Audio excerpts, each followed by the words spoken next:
tarde, pessoal. Boa tarde, meus queridos ouvintes. Boa tarde, pessoal da escola que está aí me ouvindo. Estamos começando agora mais um programa Falando Nisso.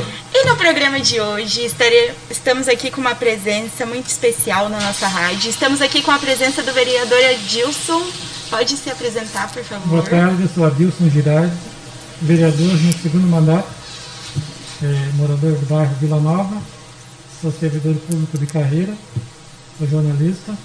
Estou aqui à disposição, né, das perguntas que vocês quiserem fazer para a gente. Vamos ver se a gente consegue responder tudo aquilo que vocês têm preparado para a nossa conversa de hoje à tarde. Ótimo, ótimo. Isa, sua terceira pergunta. Então, qual foi sua maior inspiração quando decidiu se candidatar a vereador? A minha maior inspiração, quando eu tomei a decisão de ser vereador, foi na época o prefeito Luiz Henrique da Silveira. Eu enxergava nele uma liderança muito forte aqui em Joinville e eu percebia que ele tinha, né, uma capacidade muito grande de resolver assuntos da comunidade. Então, talvez por ele ser o prefeito naquela época e a comunidade sempre esperar, né, do prefeito e dos vereadores uma resposta rápida, e essa resposta rápida a gente percebia naquele tempo que vinha, pelo menos na nossa comunidade. Então ele teve como inspiração ele para tentar entrar na política e tentar repetir aquilo que ele vinha fazendo como prefeito, né, depois como deputado, senador e por último governador. Sim, ótimo. E agora, continuando aí as perguntas sobre a sua candidatura, como você disse, você está no seu segundo mandato, certo? Então eu acredito que você tenha vivido duas experiências de candidaturas diferentes. Sim. Uma candidatura onde podia ser realizado comícios e etc. E outras que não poderiam, que eram tudo mais pelo online, como que pode dizer? Remoto? Isso. Tudo pela forma mais remota da coisa. Então, assim, quais foram os maiores desafios de fazer uma campanha durante a pandemia? Na verdade, o desafio é justamente de conseguir chegar, levar a nossa proposta para todas as pessoas. Porque nem todo mundo tem acesso à rede social, nem todo mundo gosta principalmente as pessoas com mais idade, elas não têm essa capacidade que os jovens têm hoje de poder visualizar alguma coisa no WhatsApp, no Facebook, no Instagram. Então, nós encontramos essa dificuldade e nós procuramos suprir essa dificuldade fazendo visitas pontuais. Então, a campanha foi muito mais trabalhosa, porque quando se fazia na campanha, na minha primeira eleição, a gente fazia uma reunião com 40, 50 pessoas. Nessa segunda campanha, a gente precisava fazer 40 ou 50 visitas. E aí a campanha era mais individualizada. Então, e aí a repetição das propostas, a repetição, né, de todas as nossas propostas de campanha. E quando se entra numa segunda campanha, você faz duas coisas. Né? Você apresenta as suas propostas, mas primeiro você tem que mostrar o que você fez no primeiro mandato. Então, primeiramente a gente apresenta o nosso trabalho de 4 anos e depois a gente apresenta uma proposta de continuidade. Então, cada eleição que a gente participa, a propaganda política, a campanha política para conquistar os votos, ela se torna mais difícil. Sim. Até porque o povo se cansa, né, do político. E a comunidade sempre espera novidade. A gente vai ver aí a eleição do prefeito esse ano passado, né? As pessoas querem novidade. Todo mundo achava que ia ser um prefeito e no final das contas foi um outro que ninguém esperava. Por quê? Porque as pessoas querem alguma coisa de novo, né? Aconteceu a mesma coisa com o governador Moisés também, que ninguém conhecia. Mas como ele era a novidade no processo político, ele acabou sendo mais votado. Né? Então sempre é um desafio para o candidato e para quem já é vereador, sempre é o desafio de conseguir conquistar novamente os votos. Porque tem as expectativas, às vezes, das pessoas não se cumprem, né? Porque às vezes a pessoa, eu vou votar naquele candidato lá, porque eu tenho a expectativa que ele vai conseguir resolver todos os problemas. Mas ninguém consegue resolver todos os problemas. E aí, às vezes, as pessoas se frustram, né? Porque justamente, às vezes, o problema daquela pessoa não foi resolvido. Alguns outros foram. Então, as pessoas se frustram e a gente precisa buscar novos eleitores, novos votos para continuar trabalhando naquela comunidade. Sim, sim. Mas é um desafio diário fazer isso, né? De conseguir comunicar. Então, na última eleição, a maior dificuldade mesmo foi a dificuldade de comunicação mesmo. Por mais que nós temos a rede social, mas chegar nas pessoas. Tanto é que no dia da eleição, quem acompanhou, né, nós tivemos 30% de eleitores que não foram votar. E nesses 30%, a maioria era pessoas idosas, tinham medo da pandemia, tinham medo de pegar doença e tal, ficaram em casa. Então, esse foi o nosso desafio maior. Sim. E em relação às pautas de 2016, as pautas para a sua campanha, em relação a elas, teve alguma grande mudança com as pautas da campanha de 2020? Ou... Teve. As pautas, você diz, né? Isso. Sim, teve. Na primeira eleição, a gente foi, né, com uma proposta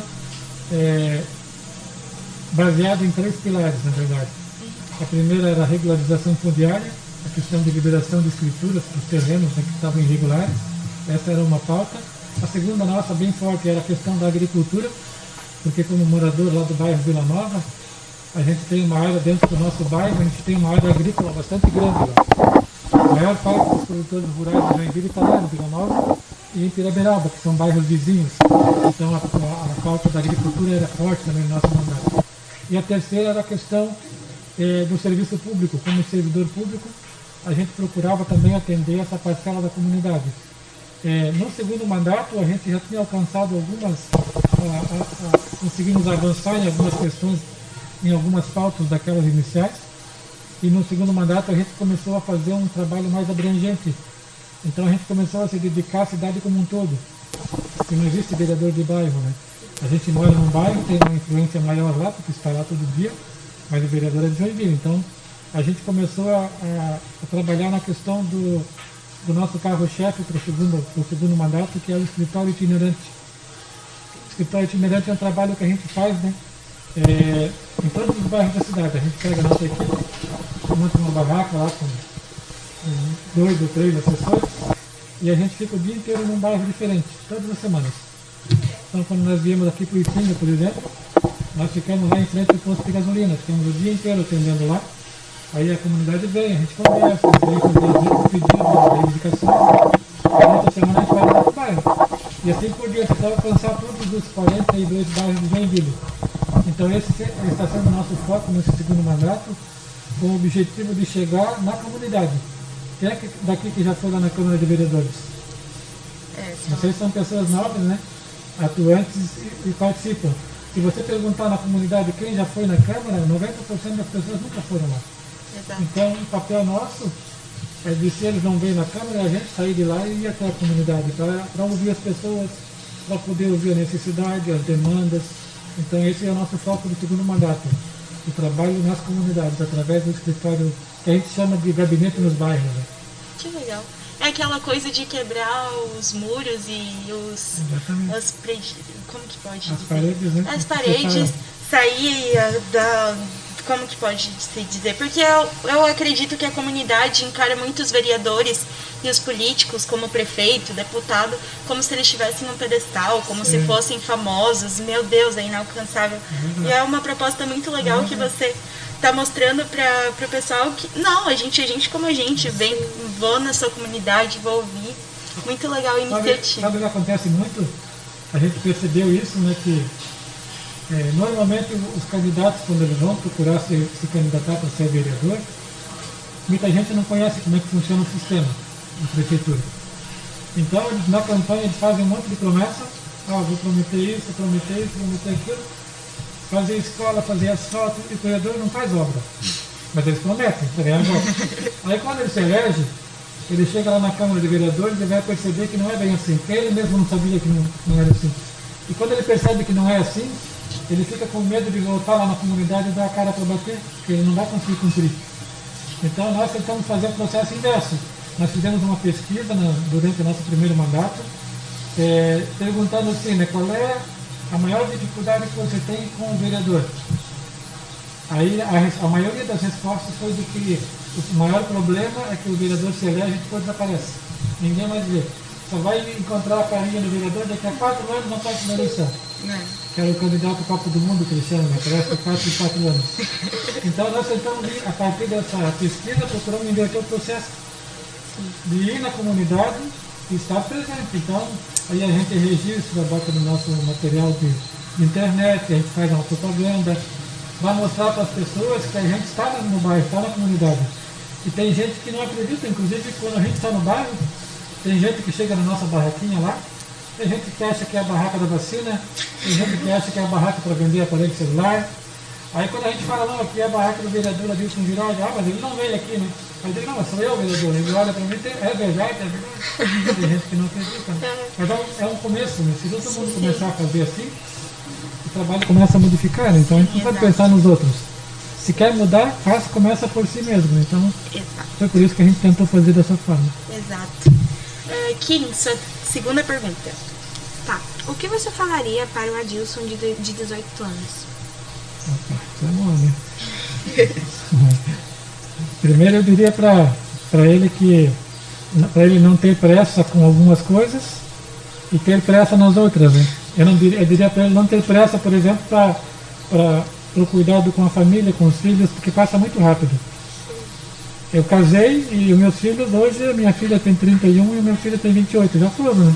Não ficam mais no nosso colo, não querem mais a nossa presença, assim, eles querem a vida deles, então esse tempo de educação da família passa muito depressa, né? Para essas coisas eu acho que a gente não precisa ter muita pressa. Deixa viver intensamente a sua vida, os bons momentos com a família, os valores da família, né? Esse tempo que vocês estão passando na escola, aproveitem ao máximo, não queiram que passe de rápido, que a tendência nossa é tomara que passe rápido para eu terminar logo no 9º ano e me formar, né? Curtam, né, com paciência esse tempo, que é um tempo de muita produção, muito conhecimento, né? E do contrário, né, o que eu diria para ele, para ter pressa, era ter pressa em resolver as coisas que a gente às vezes deixa para trás. Não deixa para amanhã o que você pode fazer hoje, né? Se você tem a oportunidade de abraçar alguém hoje, abraça hoje. Se você tem a oportunidade de pedir perdão para alguém hoje, peça hoje, não deixa para amanhã. Se tem a oportunidade de fazer alguma coisa boa para a tua escola, para a tua comunidade, eu decidi ser vereador com 40 anos. Fui para a campanha a primeira vez, então talvez eu pudesse dizer para o Adilson dos 18, né? Com 18 anos eu estava no exército. Se antecipa, né? Procura ajudar a tua comunidade, porque não sei agora, né? E por isso que a gente incentiva os jovens, né? Como vocês que estão entrando agora para a juventude, incentivar a participação de vocês na vida pública, se não for para ser vereador, mas para ser uma liderança no seu bairro, na sua comunidade, para ajudar a cobrar as coisas, né? Então isso que eu diria, né, para o Adilson dos 18 anos. Ótimo.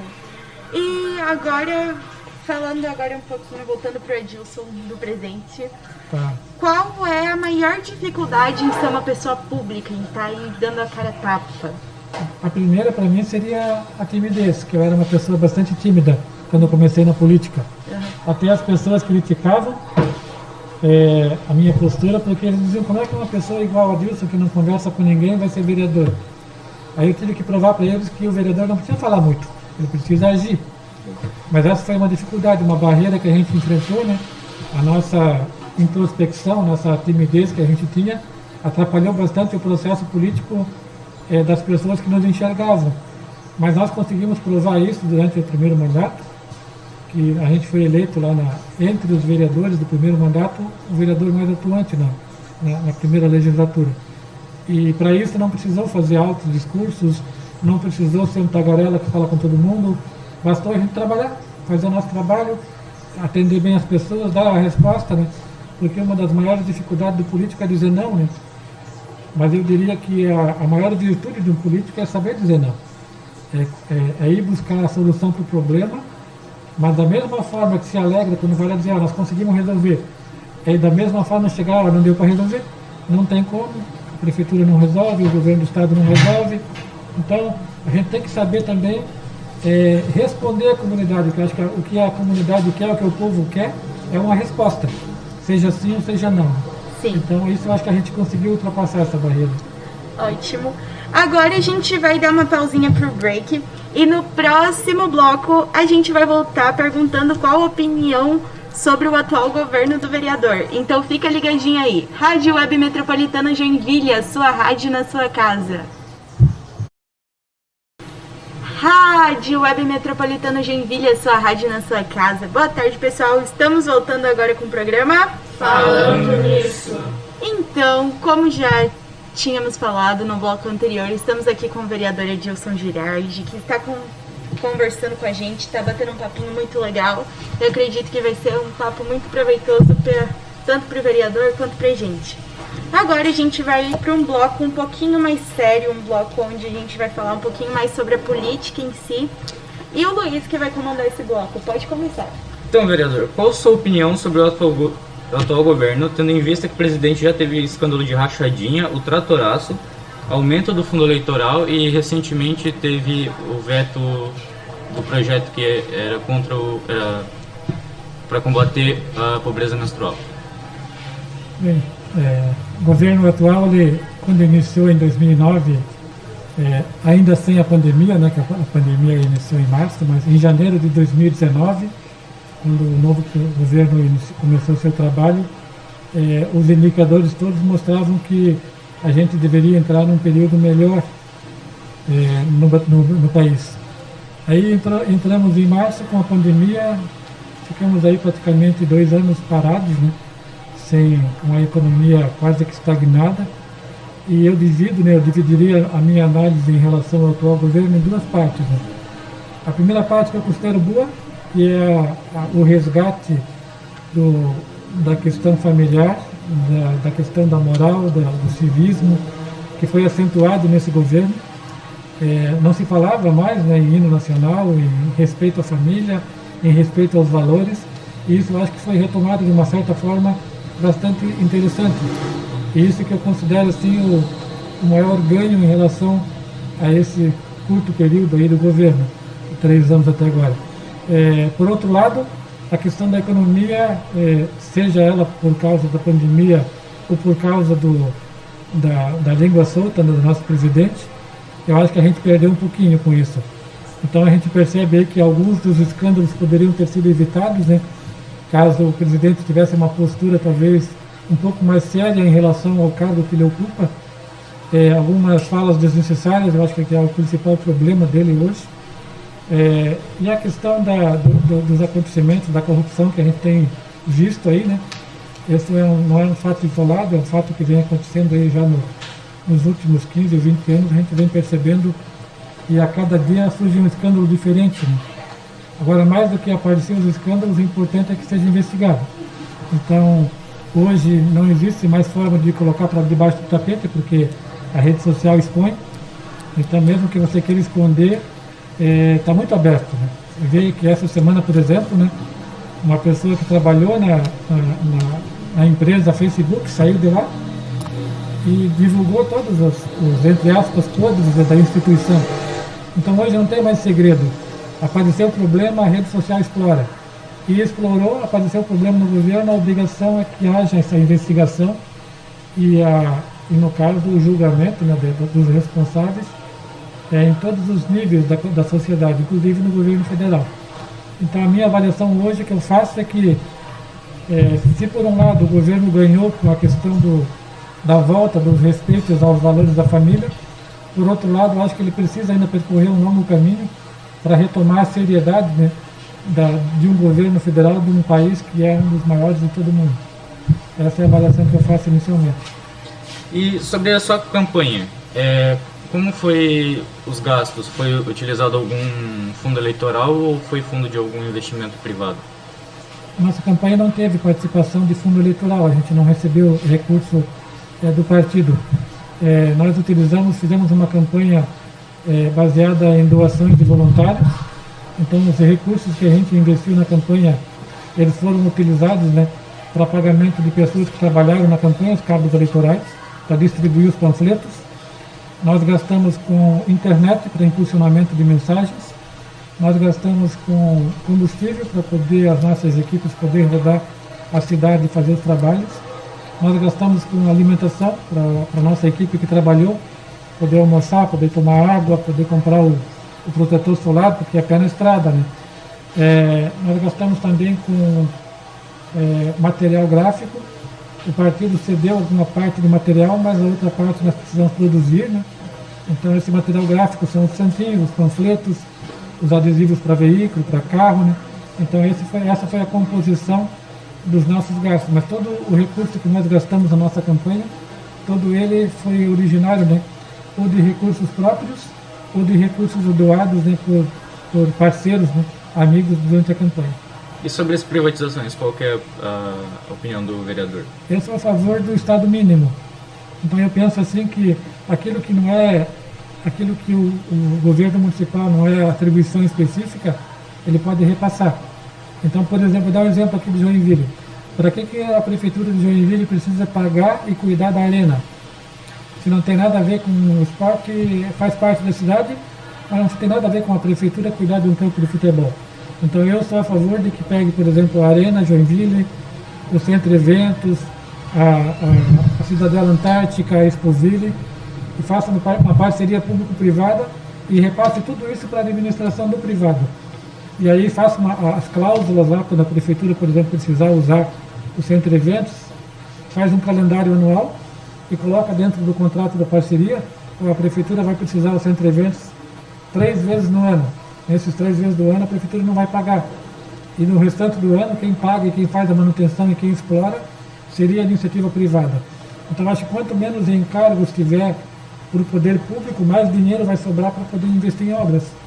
Um dinheiro que a prefeitura gasta, por exemplo, para manter, estou falando aqui do nosso nível de prefeitura, mas isso também se multiplica no Estado e na União, da mesma forma, só mudam os valores.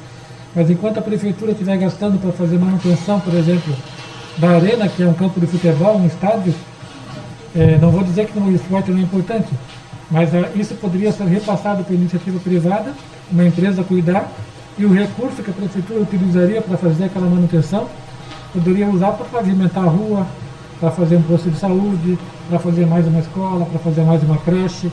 Então, o dinheiro que entra no governo municipal hoje tem que ser bem utilizado. O recurso que entra na prefeitura, ele precisa ser utilizado com critério, para não ser desperdiçado. Então, desse ponto de vista, eu sou totalmente favorável às privatizações. E quais foram os maiores feitos do vereador?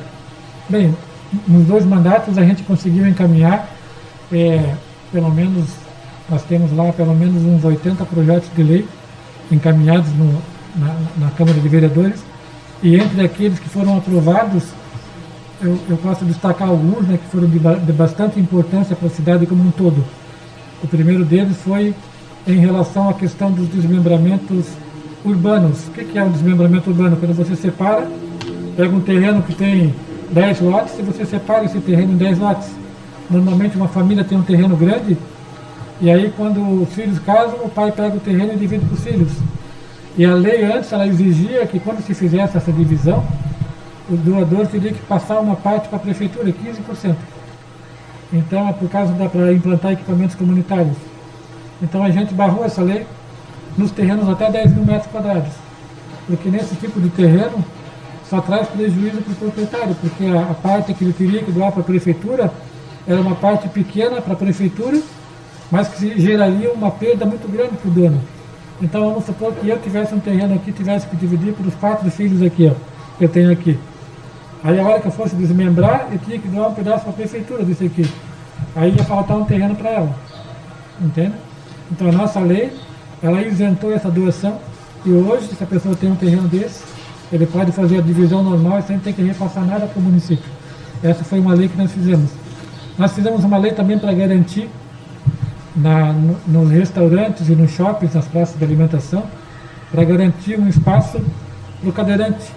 O cadeirante, quando vai no shopping, antes, agora tem lei, né? Antes ele chegava lá, as mesas tinham as cadeiras todas colocadas, então se ele vai sozinho, ele tem dificuldade para chegar, tem que pedir para alguém tirar a cadeira para ele poder se acomodar, e às vezes a mesa não é adequada para ele. Então hoje existe uma lei de nossa autoria que é necessário que haja uma mesa preparada para o cadeirante nesses espaços, que ele possa chegar e se acomodar. E uma outra lei que vou citar aqui também, para citar 3, que também foi importante, foi uma lei que nós delimitamos o prazo de atendimento na agência dos Correios. Assim como no banco tem um prazo de 15 minutos para você ser atendido, no Correio não tinha. Então a pessoa ia na agência do Correio, lá no centro, por exemplo, pegava uma fila lá, ficava às vezes 1 hora na fila e não era atendido. Então nós instituímos uma lei que nas agências dos Correios o prazo máximo para atendimento era 20 minutos. Então, passado desse prazo, o cidadão poderia ir no PROCON, pode ir no PROCON, né, e reclamar, e o PROCON vai multar a agência porque ela não atendeu naqueles 20 minutos. Então, quando tem um público muito grande, os Correios têm que dar um jeito, tem que botar mais gente para atender, então, porque é um direito do cidadão, né, ser atendido de forma eficaz, né, e de forma ágil também. Então, essa lei foi, acho que, uma lei também que beneficiou bastante gente. Né. Mas nós temos aí mais ou menos umas 30 leis que já foram aprovadas também. Mas daí envolve denominação de vias, envolve mudanças no zoneamento da cidade, algumas questões de infraestrutura, algumas leis que também fizemos agora, que foi aprovada recente, que limita o tempo, o prazo para pagamento do IPTU no começo do ano. A prefeitura cobrava o IPTU na primeira parcela, sempre antes do dia 5. E aí a pessoa que recebe no 5º dia útil não podia ganhar o desconto lá de 10%, de 15%. Então nós delimitamos que o pagamento tem que ser sempre depois do dia 5º dia útil, para a pessoa poder receber o salário, lá pagar o IPTU à vista e receber aquele desconto, né, de 15%. Sim. E agora, para finalizarmos nosso programa com chave de ouro, qual foi o maior desafio que você enfrentou no seu mandato até agora? Sim. O maior desafio que nós enfrentamos aí durante os 2 mandatos é fazer as pessoas da comunidade, o povo, né, de uma maneira geral, entender o papel do vereador. Então, as pessoas mais esclarecidas sabem, né, que o papel do vereador é de fazer as leis, de fiscalizar o poder executivo, fiscalizar o prefeito, fiscalizar os secretários e ser o intermediário entre a comunidade e o poder público. Esse é o nosso papel. Só que tem gente que acha que o vereador tem que dar barro, tem que dar carrada de saibro, tem que comprar rifa. Não que ele não faça isso, né, mas que é a função principal. Tem gente que acha que o vereador tem que fazer pavimentação de rua, ele que tem que asfaltar. Então, nós temos um desafio muito grande, né, que é conscientizar as pessoas do papel do político. Porque enquanto a maioria das pessoas ainda pensar que o vereador faz isso de pagar consulta no médico, de pagar dentadura, de dar carrada de barro, enquanto muita gente pensar assim, as campanhas vão ser corruptas. E daí o candidato vai lá e ele oferece, se tu me votar em mim, eu vou te dar uma carrada de barro. Se você me der o voto, eu vou te dar tal coisa. Então isso acontece porque as pessoas desconhecem o papel do vereador. Então esse é um desafio muito grande que a gente vem perseguindo desde o primeiro mandato, e eu creio que a gente só vai conseguir fazer isso com momentos iguais a esse aqui, que a gente tem a oportunidade de ir na TV, na rádio, nas escolas, na comunidade. Nosso trabalho no escritório, no gabinete móvel, no gabinete dos bairros, a gente procura fazer isso também, conversar com as pessoas e pedir para que as pessoas que ouvem esse nosso relato, como vocês aqui, possam multiplicar. O papel do vereador é esse e aquele. Só quando a gente conseguir trazer isso para a maioria da comunidade, aí a gente vai começar a ter eleições melhores, candidatos mais esclarecidos, políticos melhores, mais honestos, menos corrupção na política, mas é um desafio, né? É um desafio de todo mundo. Essa é a utopia da política, chegar na perfeição, né? Sem corrupção. Então eu acho que esse desafio é todo dia. Ele não é um desafio que passou, é um que começou e a gente vai desenvolver isso até... Ótimo. Agora, nos momentos finais do nosso programa, gostaria de passar a palavra para um dos companheiros de mesa, caso alguém queira agradecer. Isa? Então, queria agradecer pela sua visita aqui na rádio. Também queria agradecer a sua equipe, a nossa equipe, ao professor Alberto e a direção. Eu que agradeço, né? Eu quero deixar meu agradecimento aqui para a escola, para o professor, parabenizar o projeto de vocês, dizer que é um projeto de cidadania. Talvez algumas pessoas não deem valor, mas eu digo que esse é um trabalho assim que ele vai refletir na vida inteira de vocês. Daqui a 30, 40 anos vocês vão lembrar desses momentos aqui. Por isso que eu digo, né, vivam com intensidade esses momentos, porque depois a gente faz falta. Um dia alguém vai mostrar a foto desse momento aqui para os filhos de vocês, para os netos, e vai dizer, lá na escola Laci Luiza Flores. Muito obrigado. Obrigada, eu acredito que eu falo por todos da rádio nesse momento que a gente vem agradecer a sua presença, a presença do seu assessor, por dar a sua disponibilidade, igual eu falei por trás dos microfones, por dar atenção para a criançada falar, por descer esse pedestal de vereador é uma coisa inalcançável. Eu acredito que vai ficar marcado nas nossas lembranças. E é isso. João? Rádio Web Metropolitana Joinville, a sua rádio na sua casa. Valeu!